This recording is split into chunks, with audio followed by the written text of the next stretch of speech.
So I want to start off by saying major congratulations to all July 2025 applicants. With the debacle that went on in February 25, it seems like the exam for the most part ran smoothly for most applicants. You should be so proud of yourselves. The exam is done. But I know that the end of the exam always comes with mixed feelings. Here's a little brief overview of what my applicants, told me was tested. And if you have anything to add or any questions, please drop them in the comments below. If this is something you don't want to hear after just taking this test, you're trying to block it out, skip the video, don't let it stress you out. So the essay topics, there were some surprises, some expectations. That's always how it goes with the California bar exam, which is why you never just rely on predictions ever. It is very important, even though you can streamline your prep, not to ever rely solely on predictions because the patterns can definitely shift.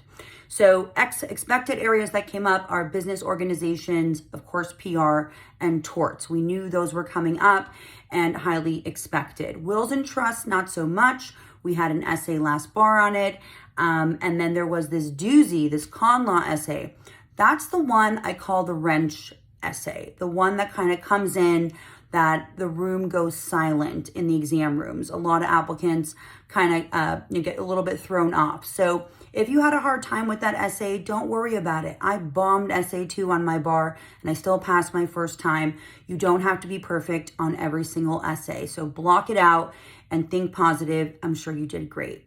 So the con law essay, it was a definite break in the trend of constitutional law. We have never, at least since the year 2000, or even a little before in my studying of the bar exam, which goes back all the way to 1995, on the essays that have been tested in the patterns and repetitions, a specific call on the privileges and immunities clause twice, I believe that came up. So that was definitely a little bit of a variation. And then they tested, to my understanding, equal protection and due process.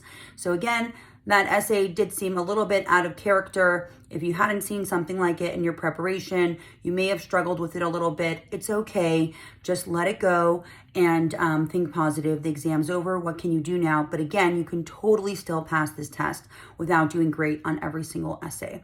The performance test was, to my understanding, again, I haven't seen any of this, but a straightforward client letter, an objective letter, and it was based on real property with 2 cases. So that did seem pretty straightforward. I hope you all made your time there.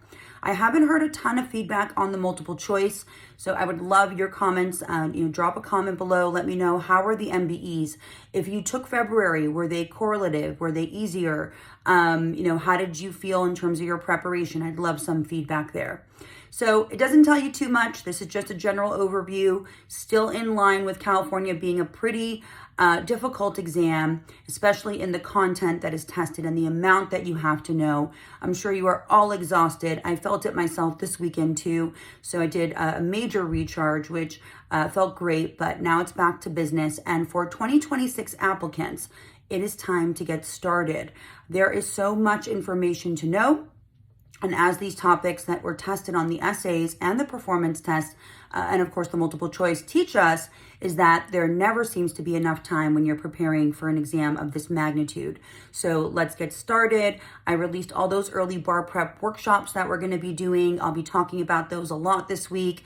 I hope you're all well. July applicants, keep resting up. I'm sure you are exhausted, but again, kudos to you. Major round of applause. You got through it and you did it. Have a beautiful rest of your Sunday, everybody. Bye.